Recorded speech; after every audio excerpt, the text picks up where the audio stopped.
Welcome, friends and enemies, to episode 74 of the Adventures of the Bane Glorious. We've got everybody back. We've got Simon. Yo, yo, yo. We've got Ed.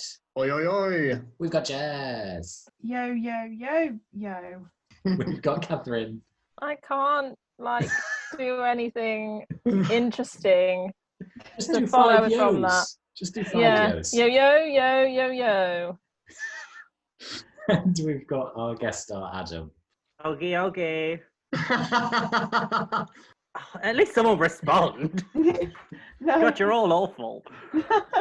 Last time, you were waiting in the chamber on the top of TikTok Tower in Erallur's company, and she had called the guards, who promptly arrived with Lord Neverember, the leader of Neverwinter. You were taken into custody in a rather nice servant's cottage on the grounds of his estate and kept there for a couple of days. Not sure when you might be interviewed, not sure what was going on with the captive Manshoon and Erallur and Lord Neverember. You had a few discussions. Elsie was a dick to a guard with her fire starter by just flicking it on and off numerous times and then waiting and then starting again. You were served food, and then eventually during one night, the guards were taken out by a couple of individuals that you recognised, the halfling and the half-orc from the Black Three, who proposed a deal with you, having introduced themselves as Vigo and Brenner, and they were working for Manshoon, supposedly, and their idea was that you should go after Farrellin because Manshoon was somehow able to track the sword now, despite not having been able to track the sword before. You eventually agreed to this, with Erallur turning to Saluk for a little bit of advice, and he said to be wary, but it was probably a good idea. You then went through into some tunnels underneath Neverwinter and went around for quite a long time. Vigo asked you, Erallur, to see if you recognised a particular disc that he had with him that you weren't really sure about. You then handed it over to Flint, who used Identify to discern that it was something called a shift disc, which apparently didn't really come from Faerun and was able to transform somebody's form a little bit if they had it within them. You went further into the tunnels and were led to a door that had a stylized S upon it. Despite Vigo warning Flint not to touch anything, Elsie decided that she would throw some stones at the door, and it looked like the door was maybe angry for a bit before Vigo asked Erallur to help him press some panels on the door in the particular sequence. The door then opened and took you through to a chamber where two odd human-ish beings were waiting for you. Vigo told you not to look them in the eye. You then proceeded out of the chamber, out of a building that looked similar to a temple, and into a strange city that had an amalgamation of different buildings, amalgamation of different styles, a plethora of different races, peoples, animals, noise, and also the strange fact that there seems to be buildings curving up around on the walls and overhead. You have found yourselves in the extraplanar city of Sigils. That is where you are. What would you like to do? Have I ever heard of Sigil? Roll an Arcana check. In the run-up, I was like, oh yeah, Arcana is my jam. Natural one. Nope. Bro, No amazing. idea. It's not really your area of expertise, to be fair. You're more Okay. the enchanting, tinkering sort, as opposed to how the planes work. Okay, cool. I'll just look around then, I guess. I'm still looking at the floor because that was the last thing we were told to do. Yeah. So, Are there any people where we are now that resemble the people from the tunnel area? Make a perception check. But which dice shall I use? Dirty 20. You glance about and you can see an awful lot of the races that I mentioned before, tieflings, half-orcs, everybody. There are also a few races that you don't recognise, including some that are way less humanoid than others. There appears to be what looks to you, with your knowledge of the fire plane, a salamander just slithering along the street and leaving a little course of burnt ash behind it. But as you glance around, you see a particular area where a few people are moving quite quickly and furtively away. And as you focus in, you see two more of the individuals that you saw within the temple. They're long purple robes, flat-faced with wide mouths. But these ones, rather than having plates on their head, they seem to have curled horns that go up into a coif of white hair that stands on end, shooting straight up. And they float fairly serenely around that area, but everybody is deliberately not looking at them and getting out of their way. Are they just moving along? They're not doing anything? They seem to be just moving along, looking around, from what you can tell. I'll nudge. Who was next to me in the order? I can't remember. Flint moved forward, didn't you? Yeah. I'll nudge Flint and just try to subtly point in their direction without making it obvious that I'm looking at them. Do I recognise what they are? Roll a nature check. 19. You have no idea. You have Okay. never seen their like before. I'll just look at Erallur and give a shrug and I have no idea what this place is. Who am I stood next to? You were near the back, I think, so you're Yes. probably next to Brenna, and Saluk is in front of you, having been very watchful of you through the tunnels.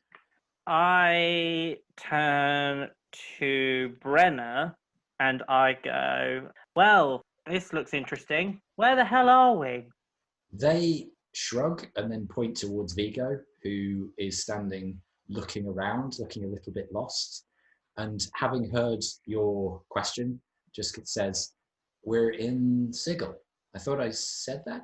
Do you not know what Sigil is? It would be helpful if I knew what that is or where we were or why we're here. Or I kind of know why we're here, but Yeah, you should know why we're here. It's the whole reason that we're together. yeah.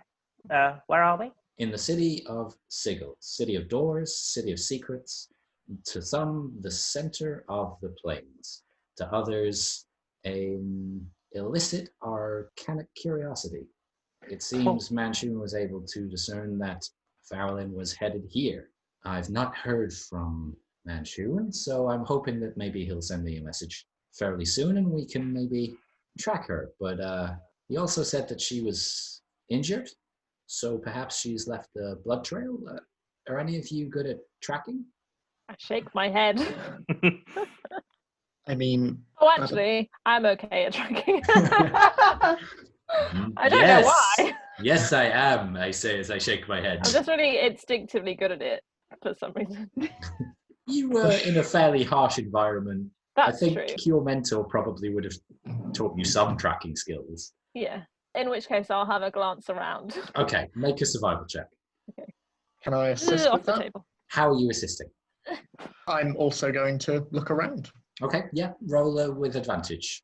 I will also look around. Okay, so do you want to make a separate survival check then, Simon? It's another dirty 20 for me. Oh Nice. my gosh.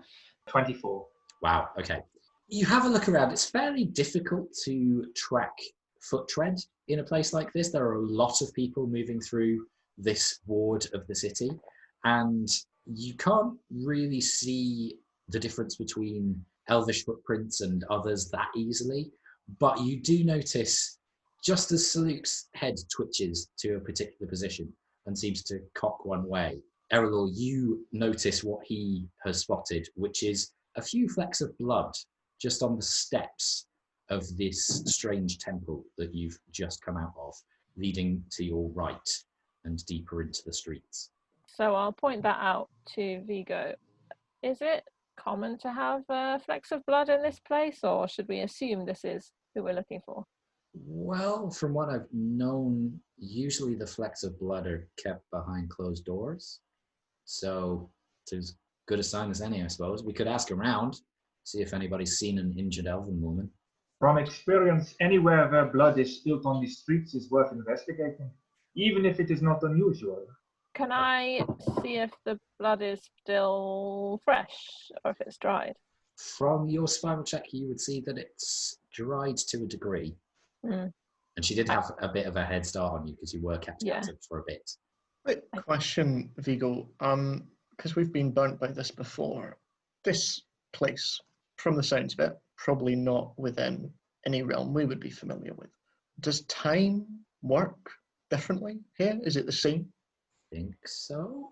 Right. I'm just making sure that she doesn't have even more of a head start on us than she otherwise might. That's a very good question. I mean, Manchun gave me a little bit of a potted education on the city. I think if it is the center of the planes, it would make sense that time flows the same as the material plane. Otherwise, things go a bit wibbly wobbly, but I hope so. Well, Well, guess what- we'll find out. What do you mean about time flowing differently? Surely it just goes from night to day, then Oh, day to sweet, night. sweet, and... ignorant child. What? Oh, honey. I don't know what they are making fun of you for. Time flows like the breeze. Like the You're tide such comes in, lucky people. the tide comes out. Oh, you to know. be one who experiences time in a linear fashion. So, Luke, did you say time flows like the breeze? Yes. So sometimes time flows like the breeze. In some places, it flows like a tornado. In other places, it flows like a gale. You sound like an expert. But always with purpose and always in the one direction. Not so much. What you mean? There's a place where I can go and I can get younger. Probably not, but But you said maybe it can flow differently, so that it doesn't flow- necessarily mean backwards. I suppose that's true. I mean, Maybe for I a was bit. almost turned into a baby one time. So, You will have to tell me that story later. maybe not. Wait, what? So, this blood. We're following this blood then? Well, hopefully, if it's not been trodden into the muck too much. As I say, I might ask one of the locals until Manchun gets in touch. I don't know how his tracking works across planes. I don't know how it works at all, in fact.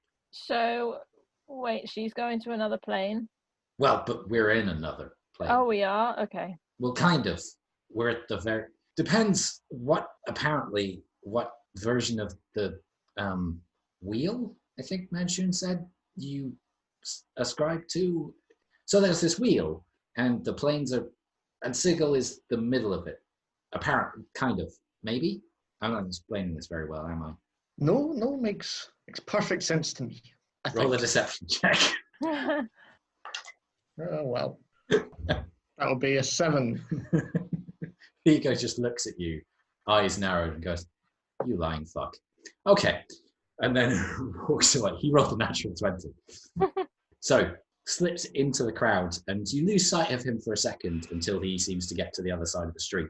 And you now notice that the particular district you're in seems a little bit smoggy in a few areas, and there's the smell of tanneries and forges and various metal work filling the air. And eventually Vigo gets to the other side of this particular street and then starts talking to a slightly wizened looking creature that has a long, thin nose, bushy eyebrows, no hair otherwise on their rather bulbous head, and a long pointed chin that almost curls up to meet the length of the nose. It's kind of a gnome, maybe, but a very old one and not one that you really recognize as a subrace, Elsie. There are bits of it that you think, yeah, that's quite gnomish, but then other bits that seem exaggerated or strange. And they seem to have a brief conversation with the crone seemingly quite animated and pointing in quite a few different directions. And Vigo seems to be getting a little bit frustrated, but is trying to keep it out of gesture and tone as much as possible. What do you do whilst this conversation occurs? I look for shiny things. Okay, roll a perception check. 25. There are quite a lot of shiny things moving around. There are the intricate bridles of the strange reptilian creatures that you saw tromping around before. There are various keys on people's belts. You also notice, not shiny initially, but there's quite a few people with coin purses around, which obviously have shiny things within them. You also notice on the robes of the creatures that were floating around, that you now spot floating fairly close, they seem to have intricate shining belts around their waists that have tassels that drip down and seem to have some kind of metal or jewels that slip down the belt. am I able to see if it's the same type of currency that I'm used to, or if it's a different type of currency? Not really, because Okay. it's within pouches, the stuff that Mhm. you see. You don't really see anybody from where you are handing it over and trading it. You'd have to go closer to a stall to discern that. And the belts that I've seen on the strange people, are they the only people that seem to be wearing those types of belts? They are. Okay, cool.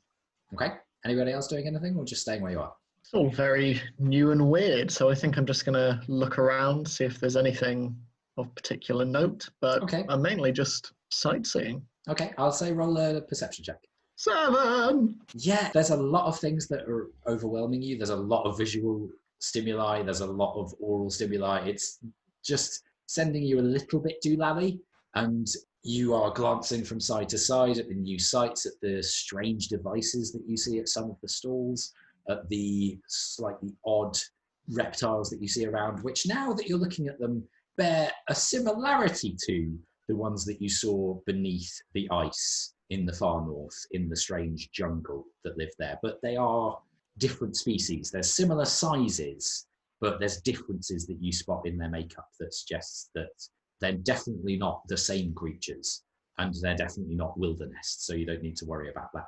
But yeah, lots of folk around, some of which you are familiar with, some of which you are not. Cool. Just taking it all in. Salute looks up. What are the colours? What's the sky like?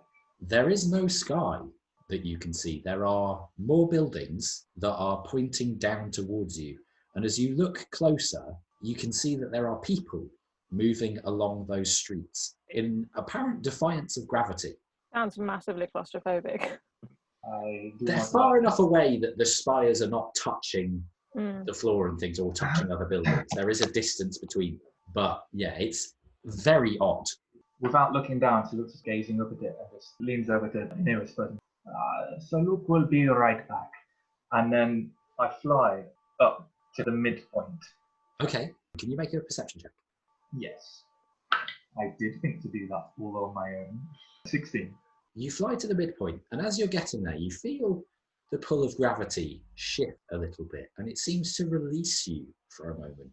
And rather than just using your wings, you just float for a second and spin slightly on the circle without having pushed yourself that way.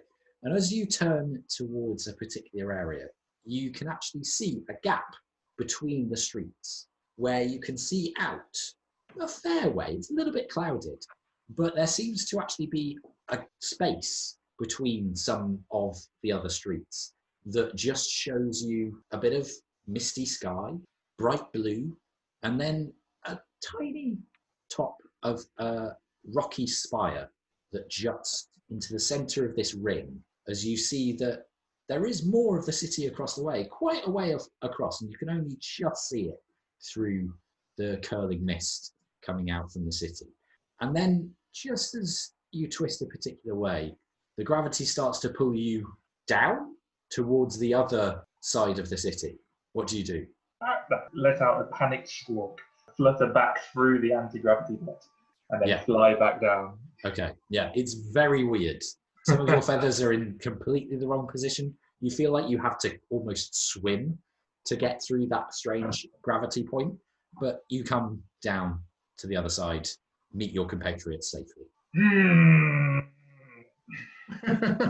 What did you see up there, bird boy? I do not want to talk about it. Well, that's boring. So, as you're standing around, Vigo comes back over and looks slightly perturbed at the conversation that he had, and then says, well, she's seen a few elves, but the one that was most recent, and I'm hoping that it's the one, seems to fit the description to a degree, went towards the ladies' ward. So we need to head that way. My left, your right. The ladies' ward? Yeah. So are we, and I gesture to Saluk and myself, allowed there, or? Oh, yeah, I think, well, as long as we don't cause trouble. Wait, is this ladies or the ladies? I believe it's LADY apostrophe S. So right, okay, a singular that makes more sense. lady. Are you aware of anyone called the lady? Nope. Okay. Just wondering. Do I know anything about the lady other than the brief conversations that we've had? Roll an Arcana check. We know that she knows the guy that sent us I here, know, right? but you know. Because he said that she worked with him, right? Oh, I see. Yeah, you would make that link. Yeah. Whether that's Assuming the this correct, is the same person, you know. whether that's the correct link to make, you're not sure. Yeah. Well, You have no idea. okay. Well, if this person has an entire ward of a city named after them, they must be quite nice. Perhaps they can help us. No, I don't think that's a good idea. Why? Well, I don't. Just if part of this city is named after them, then we best steer clear. Why? I met a lady once and she was very nice. That's good, Juniper. I'm glad that you met somebody nice. Doesn't happen a lot. Just I mean, happens to me all the time. you see Vigo's eyes flick to Flint for a second and goes, "She did meet the vampire, right?" Juniper tends to see the best in everyone. She's good like that. Okay. Yeah, just best to keep your eyes down, keep yourself out of the way of the I'm government. already doing that. She's still Yeah, looking at the yeah, floor. I appreciate that. But yeah, keep yourself from being noticed by anybody official. Yeah, that's a bit hard for me to do. But you're free. You're not imprisoned anywhere. You've been a pirate for years. How is that hard for you to do? It's just hard for me to not draw attention to myself.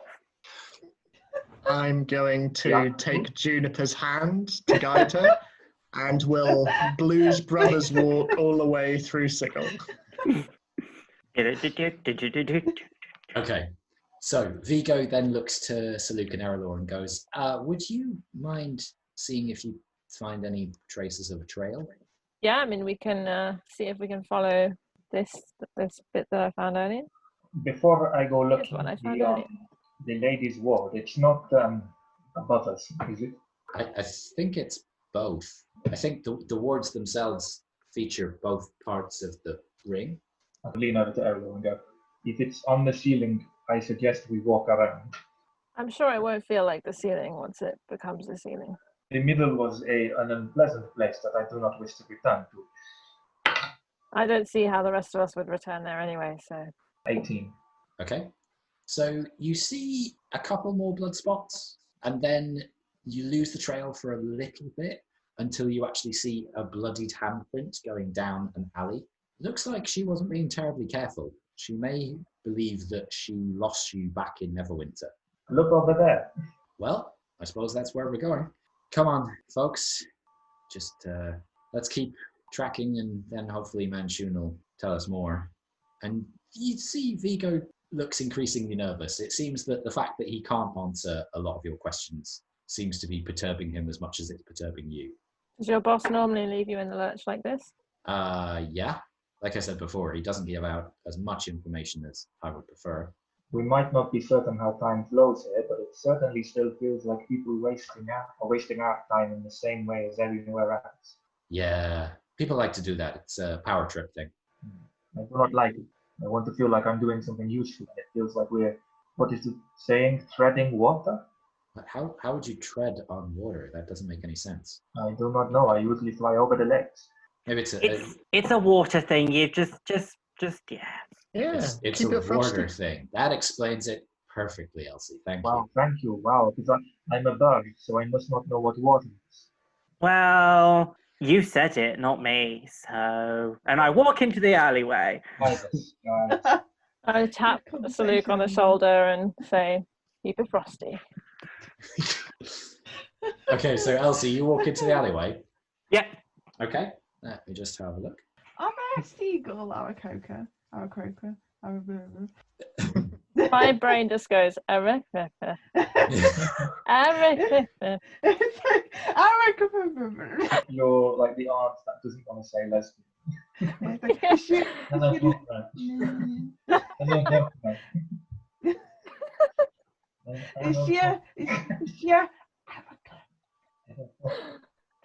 Okay, Elsie, can you make a dexterity saving throw for me, please. A dexterity saving throw? Yes. Your favourite. Damn it. 12. You fail, but because of evasion, you take half damage anyway. Yes. So Damn it. But I was so healthy. So you would take 23 halved, so 11 points of acid damage as you walk into the alley and you see the hand flare briefly with a virulent green, and then acid just spurts out of the handprint at you and then starts to melt one of the walls on the other side as you manage to just dodge out of the way. As it does so and steam starts to rise, you hear a few people go, "Oh, whoa, what was that?" And then people start to pay more attention to the group moving towards the alley. And you notice as well that two of those floating creatures take note and start to float towards the disturbance. What do you do? I think we should keep moving. Yeah, quickly. Let's... Well, people, go. Come on. Okay, you all As run we're into the walking alley. away, I'm like, that could have hit a random civilian. This is why I hate cities. Okay, so... 11 hit points would have killed someone outright. Quite possibly. So, can you roll athletics checks for me then, please? Why? Because you're running. Oh no. Can I do backflips instead? No. Oh, I'm cocked. Oh. I mean, I got a 14, so I don't know how that works with you leading me. It's like, You're probably dragging me. yeah. Adam. I got a 7. Okay. Kathryn. 4. So, Juniper got 14. Yeah. Flint got a 1. So Carry us all, Juniper. Carry us all. 16. 16. Okay. So Luke and Juniper start racing off and actually manage to get past Elsie. And I'm all friends. Yeah. Flint, you quickly actually lose Juniper's hands. She seems to actually go down onto all fours briefly and then jump back onto her two legs. It's quite a quick motion, quite enthusiastic. Vigo and Brenna, no problem. They move very quickly. They seem to be used to running from the authorities. But Erallur, Elsie, Flint, you are left behind as these strange creatures drift towards you. And then as you just get to the alley, and Elsie, you're just getting round the corner and you see Vigo turn round with a look of horror. You feel your muscles seize. Can you make Constitution saving throws for me, please? No. 26. 20 not natural. 4. Okay. Flint and Erallur, you actually just feel the magic seeping into you, and it's something that you felt before. And Erallur, in your case, it's something that you know the spell for. It's similar to a whole person. And you manage to shrug it off and then move deeper into the alley. Elsie, unfortunately, you just stop and you feel the pain of the acid still lingering in your skin as these creatures move over to you, and you actually feel your body turn to face them, still in the running position. And you can actually feel your eyes moving around and darting, trying to look for a way out of this, but you can't. And then you hear a voice in your head say, "Explain yourself, gnome." And then you feel your face relax a little as the effect of the spell, still in the rest of your body, but drains out of your head. Okay, so I don't look at them, whatever it is. I look above it. Okay. And I go, well, I was just here enjoying your lovely city, and then this alleyway attacked me. So because of that, I decided to run out of the alleyway as quickly as I could. And then you froze me. So actually, I don't know what's going on. Roll a persuasion check. Can I nod enthusiastically to assist? Well, it depends how far you ran, Oh, I thought we were all together. because the others ran to the end of the alley and then kinked round, so you'd probably be at the end of the alley. So you could go back, because you're not really in earshot or sight, and they seem quite focused on Elsie. So they can't actually see me right now. Well, they could if they cared to look your way, but they're very much focused on the gnome at the moment. No, I'm going to hang back and maybe hide behind the corner. Okay. Is their vision based on movement? You have no idea. It's quite hard to discern where they're looking, actually. Their eyes are similar to Erallur's in that they're just blank white. I got an 8.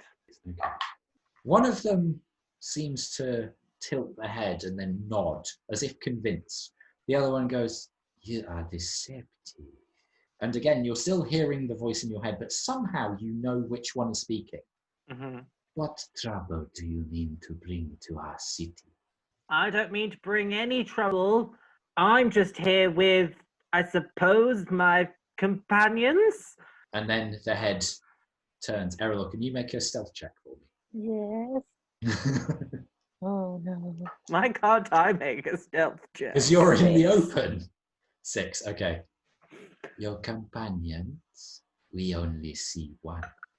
And as it says one, you hear this echoing voice in your head, Erallur, saying one. Wait, weren't there 3 of us that failed the? Yeah, but Yeah. Flint The managed run. to get to the end and didn't stop. Oh, I see. Whereas you all stood against the wall, prompt, with gleaming Asgardian breastplate. So if anything, you need to explain because you froze me, and I was not expecting it, and I don't. I'd like to step forward and interrupt her at this point. Okay. Please, I don't look them in the eye. Please forgive my dear friend. We are actually in pursuit of someone at this moment. So, in fact, we're trying to prevent any harm. I doubt that any harm will come either way, but we're actually protecting at the moment. Roll a persuasion check. And I'll say persuasion despite the fact that Elsie is not your dear friend. But I feel like that's a small detail of the larger arc. 22. So the figure that looks less convinced by Elsie's story nods appreciatively at you coming forward, and then you hear that same voice in your head going, "Thank you. We believe you. But if you make any more trouble, we shall take you to the lady. She is not as forgiving as we." And then it starts to turn around and float off, the other one coming with it, and you feel your muscles come back under your control, Elsie. I shake it off, and I turn around to Erallur and I go, "Made a friend." I just walk. Wait, is she pointing at me or the weird, creepy creature? I pointed at you and walked off. Oh, That's nice. I thought you were pointing at the weird creatures. I'd love that my brain thought to point at the weird creature, but I actually pointed at Erallur. Nice. How to win friends and aliens. Okay, so you continue on. You can see that Vigo is visibly mopping his brow at the slight interaction that you had with these creatures and go, okay, maybe let's keep our eyes out for any other possible traps and just keep our heads low. Elsie, that wasn't your fault. I'm not blaming you for it, but let's keep our eyes up, okay? Vigo, I feel that you know more than you are telling us about these creatures. Okay. I mean, I know that they're kind of the lore here. I don't really know what they're called or what they do if you cross them. But you are so scared of them. Nobody is scared of something like that without good reason. What are you not telling us? I just have a healthy dislike of authority. I'm, as I said, an assassin and thief. We don't really get on with guards of any kind in any city. Does it seem like he's holding something back? Roll an insight check. 23. Oh yeah, he knows more. Yes, any criminal is afraid of authority, but in this city, in this strange place, you know more. You've been here before. No, I haven't. I've only ever been on Faerun. I just heard things, okay? They're not pleasant creatures. If they catch you doing things wrong, you're not heard from again. No, if they catch us doing anything wrong. While we're here, we are one group. If you know something that could keep us safe, then you should tell us. That's fair. That's fair. I mean, I'm not going to do anything wrong. They scare the shit out of me. I was more meaning a more generalized you rather than you specifically, Saluk. I apologize if I wasn't clear on that. I find common speech difficult. I get you. I get you. Yeah, so just if you do anything, if we do anything untoward, slightly messy, break anything, break anyone, we'll never be heard from again on any plane of existence, let alone this one. And Where can you go if you are not on any of the planes? There is no else. Exactly. And I mean that in the celestial and the astral sense. And not even the airplane could protect us? No. Okay. Well, you believe what you believe, and I believe what I believe. We'll be careful. Yeah, Absolutely. I wasn't saying that your beliefs were... Never mind. Let's keep going. Okay, so you continue on. Saluk and Erallur, if you want to, because Saluk was tracking before. Do you want to make another survival check, or...? Yeah. Okay. Just a normal one each. Yeah. Oh, natural 2 equals 6. Okay. Yay. Erallur, you're a little bit stumped by this place. The slight panic that came into you when you had to convince those creatures to allow your group to continue hasn't quite settled down. The adrenaline is still coursing through you. So, Luke, you see footsteps running in a particular direction. These alleyways are less frequented, and you recognize the light elven tread of somebody who moved this way fairly recently. How narrow are the alleyways? Fairly. You could probably stand 2 people astride. And how high are the rooftops on either side? They differ. Most are 2 stories, some are 3. There's one that's at least 5, but you can't tell without any windows in the side. Well, excuse me, I need some air, and I fly up onto the rooftops, and I will follow the same route as the group. Okay. But up there with a bit more space around me. Okay, so with Saluk spearheading this, you move through various streets. It seems like for a few of them, you're going in various different directions, and sometimes you almost circle back on yourself before moving back onto a new route. Saluk, to your keen tracking mind, this looks like somebody who suspected they might have been being followed and tried to lose your trail quite deliberately.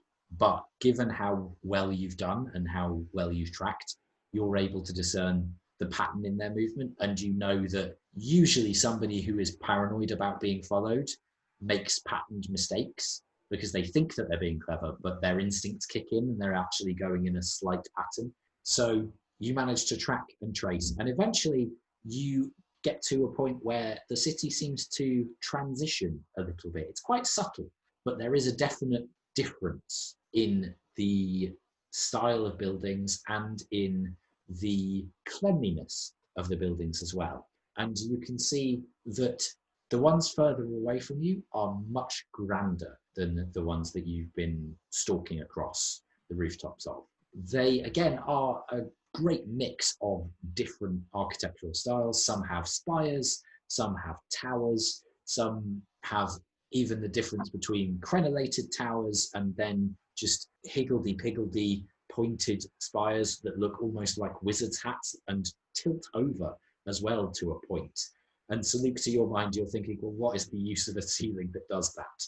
Makes no sense. This looks like you are on the edge of the ladies' ward, and the trail at this point turns to your right and leads up the street that then curls over and goes into the ceiling, in inverted commas, of the city. Has the density of people stayed the same, or has it like thinned? It has thinned considerably, and you can actually see in the ladies' ward itself, there are far fewer people. Mm-hmm. Still a mix of races, still a mix of pretty much everything, but far fewer. Mm-hmm. And they are wearing much more intricate and elegant clothing. Mm-hmm.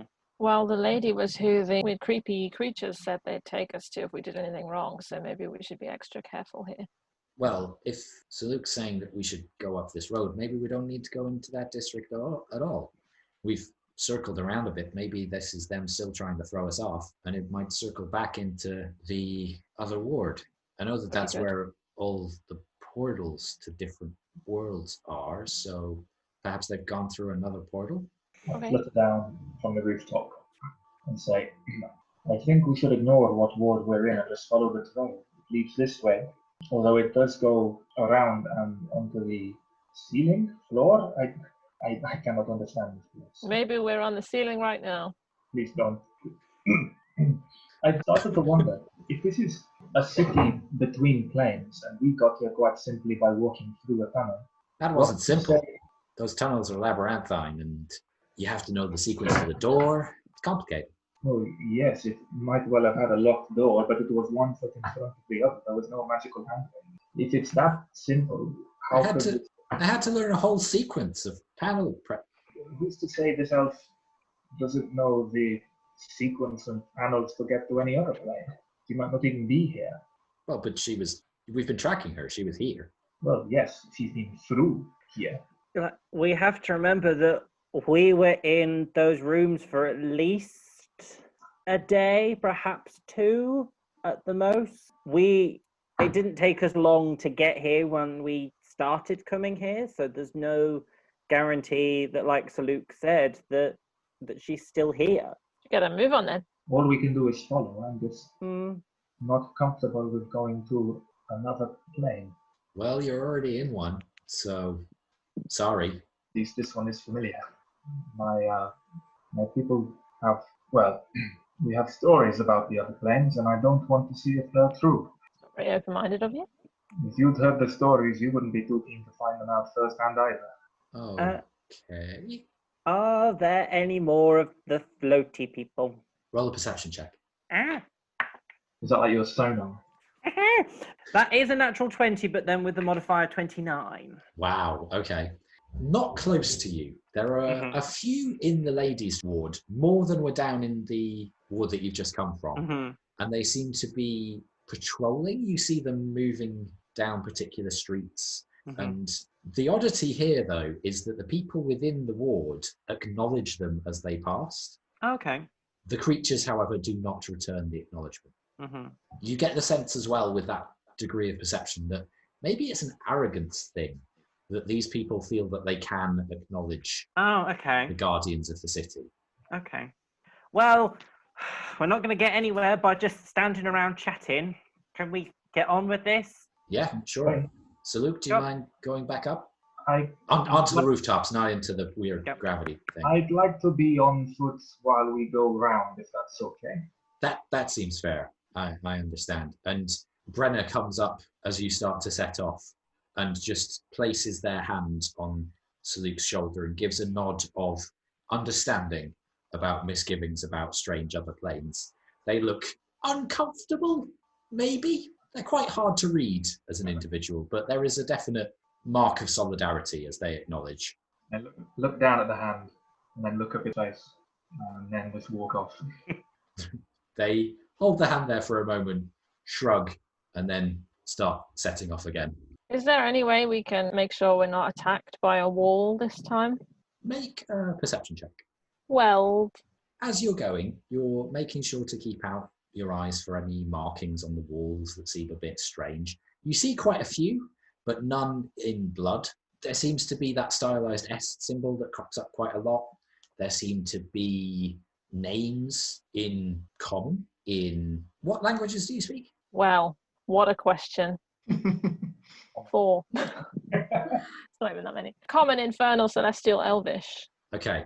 You see phrases in all of those languages and more that you don't recognize. Looks like it's graffiti, largely, from what you can tell. There are names that seem fairly familiar and Faerunian in their origin. There are names that seem utterly unfamiliar, but are still in the languages that you can speak. And because of your knowledge of phonetics and things, you can maybe sound out a few names in languages that you don't know. Maybe there's a few Sylvan names in there. There's a couple which look like maybe they're abyssal. It's difficult to tell. But yeah, a lot of marks like that, but nothing that looks like... When you say names, do you mean like people have written their names on the wall? Yeah, it's almost a so-and-so was here kind of tag. Log knock looks Derek. Yeah. So, you continue on? Okay. So, Luke, can you make another survival check for me, please? 23. Lovely.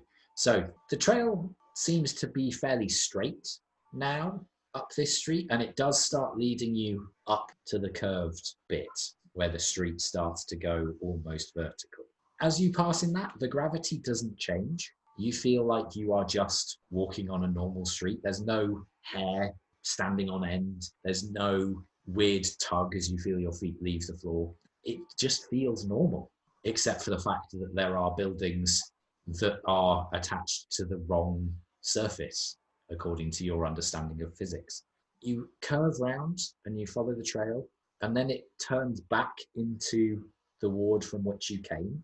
Eventually, you twist through a few more streets and come to a pretty dilapidated part of this area, which is saying something. It's not the nicest ward anyway, but this is really rough. There are various different folk who are gathered around what Erallur you discern to be arcane torches that are having furtive conversations. There seem to be exchanges of particular things that you don't quite see through their hands. They're quite quick. Again, complete mix of races, though you notice that there's quite a few more humans here than elsewhere in the city. And they all look a little bit ragged, as opposed to even the ragged people of the other part of this ward. You can see that there are buildings that have large smokestacks coming out of them, but most of the smokestacks are not producing smoke at the moment. They look like probably dead factories. Juniper, you catch a scent that you very much recognize as the tang of undead, and you see a couple of people who walk past you with a very deliberate limp, and you just look and think, oh, I can animate them. And then as they walk past, a figure seems to catch you looking at them, nods, and then walks past, but you can't see who or what they might be. Their hood is quite low and their face obfuscated by it. But that was definitely some form of animated dead people. You continue on, and you can see that Vigo and Brenner are getting increasingly nervous as the path continues. Vigo is very much keeping his hands beneath his cloak, but there's a couple of times where you see the glint of his dagger just pulled slightly out of the sheath. You can see that Brenner's hands are clenching and clicking just as they roll their fingers across the palm. Eventually, Saluk, the trail leads you to a shack that has one of the door supports fallen in against the other, wooden roofing, half collapsed. There's also a little bit of thatch mixed in that has rotted and is casting off a very unpleasant smell that Juniper particularly wrinkles her nose at. The trail goes dead here with that log that has jutted across, and you can tell from particular dust patterns, Saluk and detritus, that log was moved recently. I'll ask Vigo, so these portals, do they look like, normal portals, your average portal, or can they look like something else? Forgive my ignorance, but when you say normal portals? Your day-to-day portal, air cultist kind of portal. They're like in the sky and they're sort of, and then I look at Flint and Juniper for like... Juniper's like nodding, like, yeah.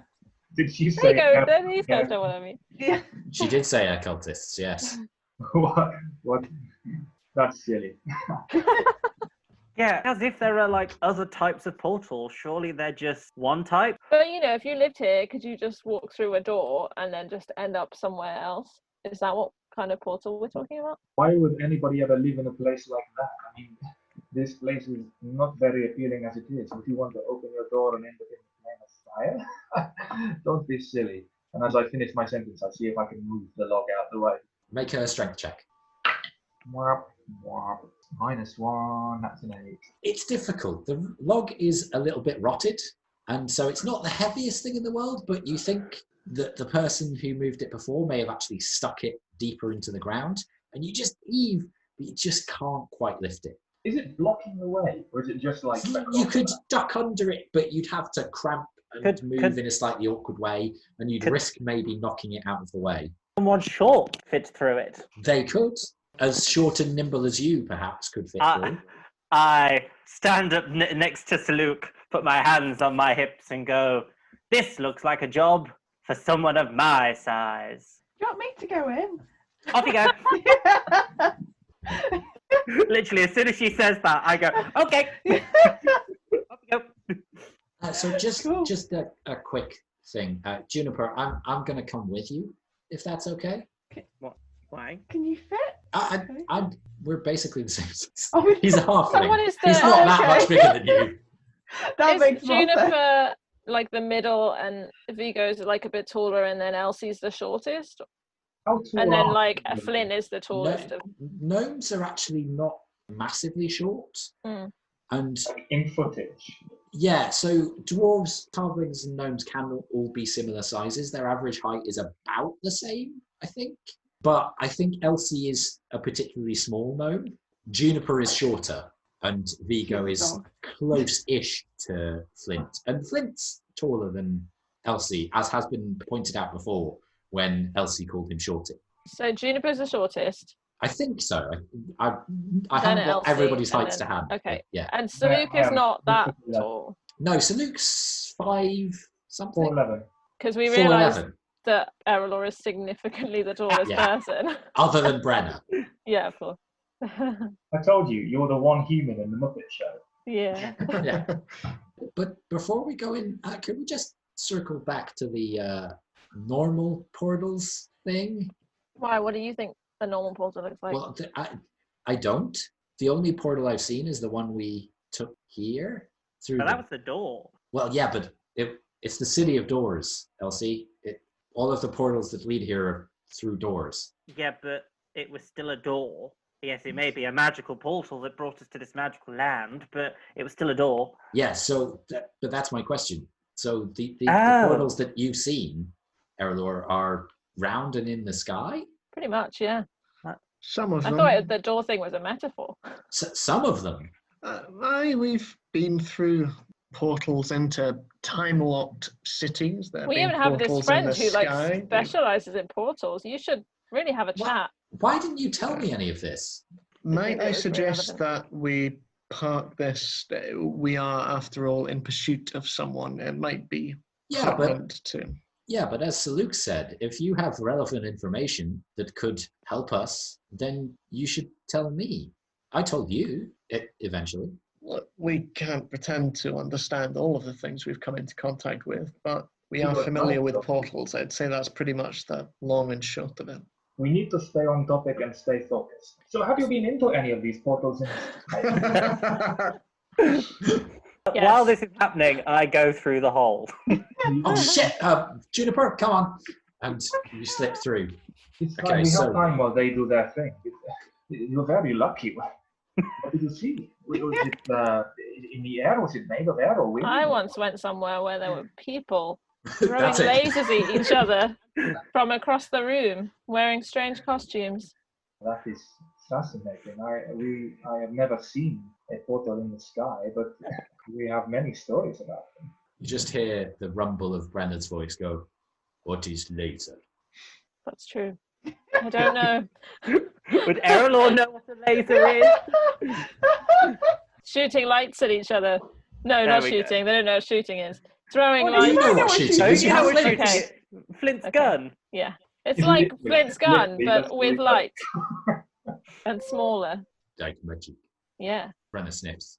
Okay, so the other three. You slip under the doorway and you find yourself in a very small room that corresponds to the shack that you saw from the outside. But Elsie, just as you're about to step further into the room, there's this slight feeling as your foot extends. You get the feeling of having missed a step or almost extended over. You know, when you get to the bottom of a Mhm. staircase and you think, Mhm. oh, there's another step, and you just jolt. Except that rather than jolting, your foot just continues to go down. Can you make Oh, no. a dexterity saving throw for me? No. Like somebody cast missed a step. Oh my god. No! What a useless spell that would be. I mean, at the right time, you could I- like kill I- somebody. I slowed them down by a foot. You can't even cast it on anybody else. It's like a magic art splash. I'll show you. And furthermore, 22. Okay, so you start to fall and then just manage to scoot back and grab the frame of the doorway and plant your foot back. Juniper and Vigo are coming quite fast down the corridor towards you. Okay. And it is quite dark in this corridor. Wow. Yep. Okay, they stop about an inch away from where you are. I fumble down and I get my fire starter out. Okay, so it is like a candle in a cave.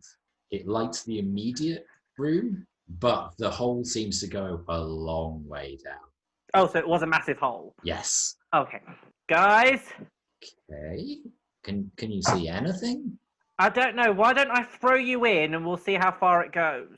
Okay, look, I've been perfectly nice to you. There's no need for you to be rude. I'm as, Well, pardon I the thought that- pun, as in the dark as you are about this. I just thought that would be the gentlemanly thing for you to do. Oh, I'm not a gentleman. I know, that's why I want to push you in. Well, you're the one in front. Why don't I push you in? Is there much room around the hole? There is a small, thin ledge that seems to go across the majority of this room. Mm-hmm. And is there any other way of getting out of this room on any of the other sides, or is this the only way in? Roll a perception check. I would like to open up the bag of holding and Uh-oh. take out a pigeon skeleton. Okay. 19. There are no other doorways. The wood that makes up the walls, a lot of it's rotted or has fallen off. Mm-hmm.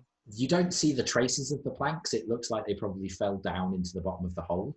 Mhm. But as you look, there is a shimmer at the bottom, perhaps of water, Oh, but you can't hear any churning noise. It's possible that it's just stagnant water, but Mhm.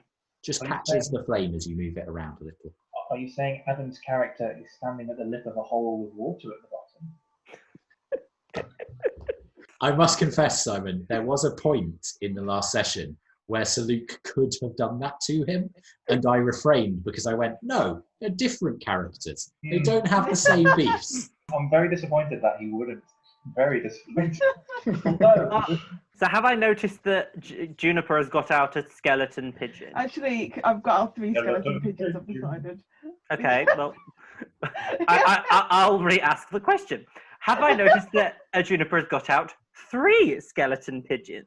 I'd imagine so. I don't think Juniper's doing it surreptitiously Okay. or I'm anything. So not rolling for... Little dog person, what are you doing?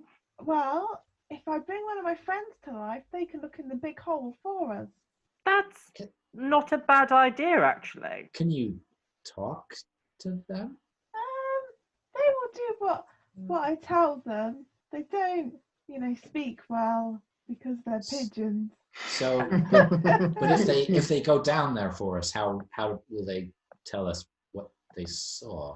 Well, I could ask them to pick up anything that's down there. Okay. If they come back and they're wet, then that will mean there's probably some water down there. Okay.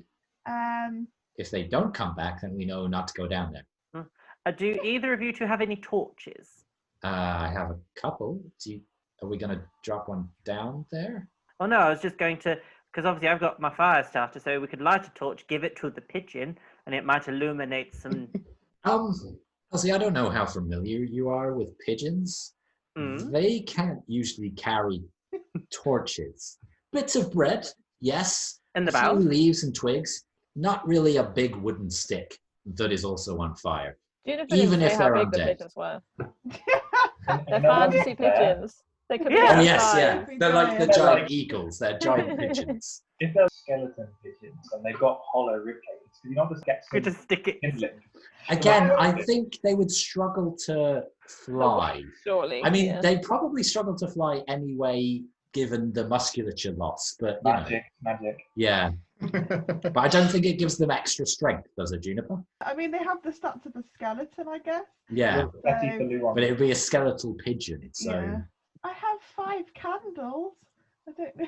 maybe we could melt a candle onto its little head, and it could be like a mining light. My God, like a kobold. Well, yeah. Well, we could. You not take candle. Well, yeah. We could just chop off the top of it, plonk it on its Well, head. and- oh yeah, chop off the top of the candle. Okay. yeah, I'm with no, you. not the pigeon. It's already dead. Unless you Yeah, I was thinking that. Simon, you're not here. Stop contributing. Do you mind? I say to Juniper. No, I think they would like a candle, probably. Cool. I'll So, need to bring them to life first. okay, cool. You do your. Ooh. It takes a minute. I do some magic, take out my lute, play a beautiful song. Okay, so the rest of you hear the trills of Juniper's lute We need emanate. to hear this one. Sorry? We need to hear this one. Oh my god! No, don't put pressure on a bard to sing. Not all bards are comfortable with singing. Not all bard players are comfortable with singing. They are still allowed to be bards. It's very difficult. I get spooky pigeon skeletons and shivers down your spine. Can't be listening to the song. But yeah. That'll do. Yeah. That'll do. Okay.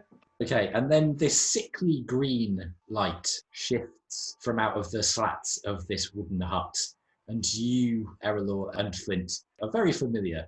Saluk less so, but you have seen this spell cast before in the chambers beneath TikTok Tower. As these skeletal pigeons come to life, they are ready. That Cool. light normally means either they're fighting something or Juniper has a very clever plan. I just wondered if she brought the gnome or the other, the halfling, back to life. Yeah, I suppose maybe someone is dead also. She once brought our friend Lorethel to life as a skeleton, sort of. Well, she brought a skeleton to life and called him Lorethel, which is the name of our friend. That's a story for another time. This is the brother of our enemy, yes? Huh? This is the brother of our enemy, yes? Oh, yeah. Yeah, good point. Good connection there. Good remembering. People So- skeleton? Come on, Kathryn. Dig yourself out of this narrative hole that you put yourself in. I'm I sorry. don't even remember where the skeleton was from. It was in the Undermountain. Okay. I think It it was just there. a skeleton. Yeah, it was just there. She called it Lorethel. Because Lorethel wasn't with us at the time. Yes. I say meta pigeon. Yes. Lorethel wasn't there. Adam, Lorethel you was don't need to somewhere. explain to Simon about this. He was there. What It's the character that doesn't know. How did he get along without his skeleton? How did he get along without his skeleton? Yeah. What, the person whose skeleton it was? I don't know who that was. Because he had somebody to go with. Ah. Oh. I feel like that was the voice of God Yeah. with the pun. The voice of God is just some nerd. She's like, actually, He had nobody to go with. Well, I mean, I think he is all of our dads, technically, so it makes sense that he makes dad jokes. Juniper, can I have one of your candles? Yes, I hand over a candle. Cool. I I- assume they came from my adventuring. I think they did, pack, yeah. They're just in my adventuring. Yeah, I think they're in one of your packs. Yeah, that makes sense. That probably means I have candles too, but hey ho. I Depends which pack you chose. I think it's the True. more religious-y ones that have candles, don't they? Or like the magic-y ones. so I take out one of my daggers and chop off 2/3 of the candle. Yeah. I give the 2/3 back to Juniper. Okay, you now have a wickless candle. So I then get out my fire starter, make the bottom of the candle a bit melty. Yeah. Where are the pigeons? They're just gathered round Juniper, Yeah. their heads cocking, pecking at the ground, but not picking anything up and not able to digest it if they could. Yeah. Obviously, imagining that they are real pigeons, I turn around to them very slowly, come to them very slowly, and try to stick the candle on top of one of their heads. Okay, there's no noise from any of them, but they are very docile, and Oh, you okay. manage to do so quite easily. The candle envelopes quite a large portion of their skull, melts Yes. around it into a strange waxy shape. And I drying the wax, and I then light the candle. Yeah, and as you are blowing, there's this strange rattling coming from the bones, as if it's attempting to coo in reply to your Oh. blowing on it, but it's not managing. It's quite a... The pigeon has a candle on its head, which Yeah. is lit now. So the ground around Juniper is lit slightly more ominously now. Juniper, So- do you send the pigeon? Yes, I would like you to. I point to the one with the candle and one of the ones about the candle Mhm. to go into the hole. You stay with me. I say to the other one. I want you to see if you can get us a good look in, and if you see anything dangerous, I would like you to peck twice. Okay, so you send them off with those instructions. Elsie, you're unsure whether pigeons understand the concept of two, but you Why know, not? Juniper's just, they're her friends, so. I lean back to Vigo and say over my shoulder, I have just remembered that the dwarf has a magical bird that he can talk to. Why are we using dead pigeons? well, that's a good question. I think Flint probably could have fit in here. Flint! Can I hear that? Yes. I mean, ask a stupid question. I'll just pop my head in. Hello? Hello. We we might need your little fly bird thing shortly. I'll get back to you. Out you go. And I'll like, shove his head back out. Oh, yeah. Oh. Was he talking about me? No. He was talking about She. Truffle here. Elsie Oh, sorry. was a She was talking about Truffle here. Ah, Okay, so you send the pigeon in. As that's happening, outside, there's a few people who have moved past you and skirted round, slightly suspicious of these quite well-dressed individuals in their district. But then one with a hood sidles up to you, Flint, and just in a scratchy voice says, "Hey, you want to buy some fun?" No, I'm okay. Thank you. Are you sure? It's cheap. It's sweet. You're not talking about licorice, right? Perchance, or That's one of the names people use for it. right. In that case, I'm probably okay. I'm just here minding my own business. All right. Have a good one. All right. All right. And then walks off back into the shadows. did I notice the person take anything from Flint? Make a perception check. 11. No, hands didn't come close. I just turn to Saluk and go, I don't know about the rest of you, but I am not enjoying this city.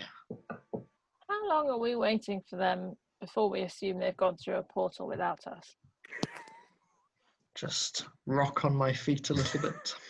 This is what we're actively waiting right now. Good acting. I appreciate it. Brenner is looking very intently at the door, and as the silence stretches, just turns to you, Erallur, and goes, "Vigor would say," and then turns their attention back to the door.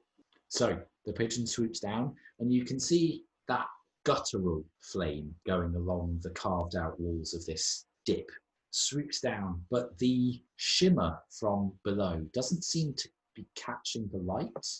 It doesn't seem to increase as it would if it were water. It just stays a constant, and eventually as the flame goes down, you lose sight of the shimmer, Elsie, because the other light is pushing it out of your view. The pigeons swoop down, and you see them go seemingly under a cavern ceiling and flit out of sight. A few seconds pass, drip into minutes. They don't return. There's no pecking. Juniper, Yeah. where have your pigeons gone? Hold on, let me look at the spell. I don't think I'm aware of if they get destroyed or not. I don't Looking at the think you are. spells, yeah. And so I can, however, mentally command them Yeah. within 60 feet. Well, So so I they'd might be just- beyond 60 feet at this point. Oh, fair enough. I'm not very good at feet. It's really difficult. Yeah, I think Animate Dead is a funny one because it is one way you can drop them and then summon them back and things. So I think it makes sense that you would have awareness if the spell is still going. I mean, that would make sense, yeah. Even- It 'cause doesn't it's- explicitly say so. No, because it's not concentration, is it? No. No, so it just lasts for a period. But yeah, I still think that it would sap on your magic to an extent, and you'd still have a connection, because otherwise you wouldn't know whether it was active or not. So I'd There's say, loads of skeletons. yeah, I'd say for our purposes, you are aware that they are still active and on the same plane as you, Okay. but they're just out of your range to command them. Well, they're still animated. Right, okay. Does it look like that there would be enough space if we moved that the others would be able to come in? No. Okay. I just stick my arm out the hole and go, Flint, can I have your little bird? Okay, Truffle, keep watching there. And I just throw him in, and I'll have a look through my scrying stone. Okay, so do you tell Truffle to sweep in and just investigate? Yeah, I mean, I'll just tell him to follow whatever instructions he's given in there, I think. Okay. Seeing as they appear to know what they're doing. So Truffle flits in, and you see the slight orange glow behind his eyes as he nods in deference towards you, Elsie, waiting for instruction. Oh, I wanted to touch it. Well, it's Okay. hovering in front of you. You can touch it. Okay. Move backwards. Such a shame Staffy isn't in there right now. I would love to see that conversation. This is quite Clever. I just poke it like a couple of times. Okay, sorry, focus. Go down the hole, see how deep it is, and if we can go down there. Shoots off. Flint, can you make a perception check for Truffle and yourself, please? Oh, that rolled off the table. Well, they're not good. So that's a 5 for Truffle and a 13 for me. Okay. Truffle goes, keeps going, seems to flit up as it reaches a flat near the bottom of the hole. That shimmer the others saw before is there, but it's not at the bottom. It seems to be coming from the passageway that leads further straight ahead. Mm-hmm. Truffle doesn't see a lot else other than that shimmer getting brighter and brighter, but it takes quite a long time for that to happen. And then Truffle seems to have to veer upwards as if continuing around back along the curve of the city. Right. Seems like it's quite a long tunnel, but you don't see the pigeons anywhere. I guess after a time he'll fly back. Okay. Starts to fly back, and then another light appears behind him, and 2 skeletal pigeons move into his view and seem to keep pace with him as they all 3 fly back. Okay, he'll just continue on back to Elsie and Juniper. Okay. The 3 birds return. Juniper, the pigeons settle and peck around your feet. Seems like they've all returned safely. Oh, they don't look damaged, scratched, like a leaf in them. No. You know, a rat got stuck in the rib cage. No. Well, I don't know what that achieved. Well, I Right, suppose- probably safe-ish. yeah, that's usually what I go for. They didn't get damaged, so hopefully if we go down there, we won't either. Yeah, that's the idea. Yes, I guess so. Can we get the bird guy in here and get him to fly down? Because he can actually talk to us? What? Oh, the bird guy. Sorry, I thought you meant Flint when you meant No, Salute. that's Shorty. Yeah, they have names? Yeah, why get attached to people that you may never see again? Okay. And Vigo slips out and comes via the hole and just says, Saluk, there seems to be a tunnel down there. Doesn't seem like anything harmful, but would you mind flitting down there and investigating for us? I can certainly try. I thought you just sent something down.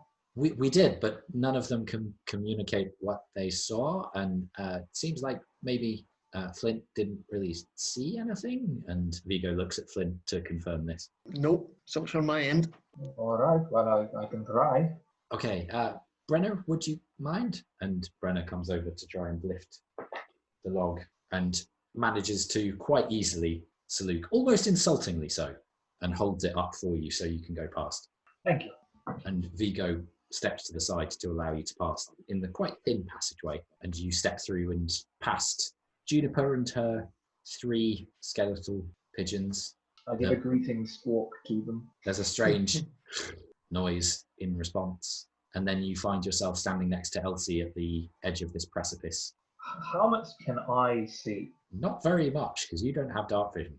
No, it's quite dark. Well, I could give you a torch. I have some, don't fret. I get a torch out and light it. Okay, make a perception check. 17. Yeah, you can see that, not quite to the bottom, but just the edges of it. And you can see that the hole leads in a curve down under another surface that you can't see beyond. Does the surface at the bottom look like anything to me? Just dirt. Okay. I do not like tunnels. And then I launch off and fly down cautiously. Okay. The rest of you are left as Saluk takes the dive. Saluk, you fly for quite a long time around this tunnel that seems quite flat for a period before arcing back in the direction that you came. Do you think that you're probably on the other surface of the city again? And there is again that slightly odd feeling, not of the anti-grav, but of the, oh, my gravity has changed somehow without me really realizing. You get to a point where you're actually seemingly flying on your back, which is quite weird and not normally how you would do it for a sustained period of time, given that it requires a different way of flapping. So you actually twist round just to stop confusing yourself. And eventually you discern that that shimmer starts to get quite bright, and it's a similar shade to the purple that you saw behind the door that you came through into the city itself. But it crackles and fizzes, as if not quite stable. And then eventually you come to a room in a state of colossal disrepair. It's not dissimilar to the chamber that you came through into the city. There is that similar pedestal that looks like a ring with a hole in the middle and various sigils, but some of the sigils have been scraped or scratched. The pedestal is a lot smaller, looks like it could fit 1 or 2 people, and the glow seems to be emanating from the stricken symbols on this particular ring. What language do the symbols seem to be from? What languages do you speak? Speak Arakocra, Auran, Common, and Sylvan. None that you would know. What do they look like? Roll an investigation check. 2. Arcane symbols of some kind. They seem to be symbols. The others know symbols. I will tell them. It's only like detritus or debris on the ground. Roll another investigation check. 4. Doesn't seem to be. Okay. Looking around for something, and then I reach into my bag. No, I don't. I reach onto my bag and I take out my javelin. Okay. I'm just going to trepidatiously poke at the portal while leaning back out the way. Okay, so you reach with the javelin. Do you poke a particular symbol or just in the pedestal itself? In the gap in the middle, is that where the light's coming out of? No, the gap in the middle is very, very dark. Oh, sorry. No, I thought it was like swirly water. No. Okay, no. What's the nearest symbol?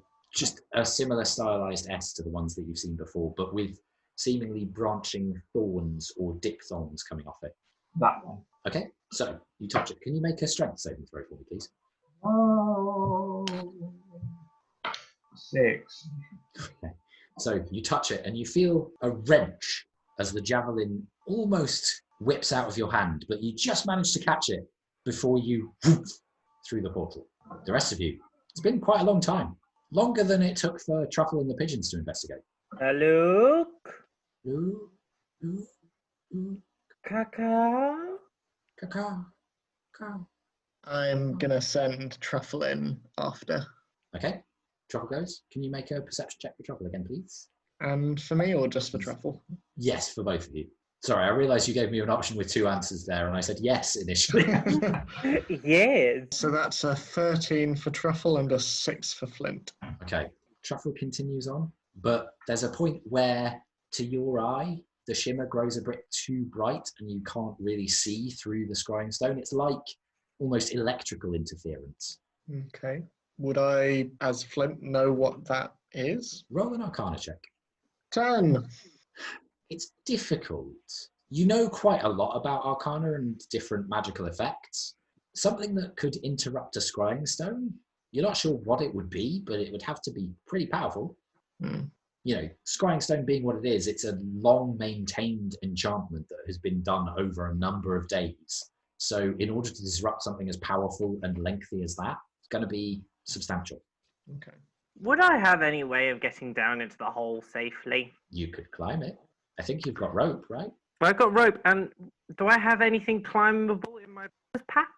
When you say climbable, what do you mean? As in, Like rope? as in like hooky climby things. Pittons? Pittons, that's the one. I don't know. What pack have you got? I've got a burglar's pack, I don't think that has pittons in it. because that's a dungeoneer's pack, I think. Oh no, it does have 10 pittons, yeah. Oh, since he's not returned, can I just start making my way down? Yeah, sure, absolutely. Do you try and secure the rope to anything? Oh, I was just going to go down. You can't just drop a rope and expect to climb it down. No, I was going to use the... Oh, you're going to use the pittons and abseil Yeah. backwards. Yeah. Okay. Oh, you yeah, can- I suppose I should put... Yeah. Looking at it, thinking I was just about to go, I could go... okay, yeah. So I Yeah. get some rope. It's quite difficult to use pittons in reverse. Yeah. So I get some rope. I do what I need to do. Okay. I look between Juniper and Vigo, and I give the rope to Vigo. Oh, okay. This is going to end well. And I just wave at Juniper and go, see you on the other side. And Okay. start making my way down. Make a dexterity check then. Woohoo. So that is 18. Okay, so you start to clamber down and you're moving and swinging off the rope quite deftly. And then there is a, oh shit, as the rope seems to go a little bit lax And then there is a ah as Vigo starts to fall towards you, and you start just dropping. Can you make a dexterity saving throw for me? He's not very strong. 19. Okay. So you take 6 points of bludgeoning damage as you land God's sake. on your bum at the bottom of this shaft. And then Vigo lands a little bit to your left, just full on his face.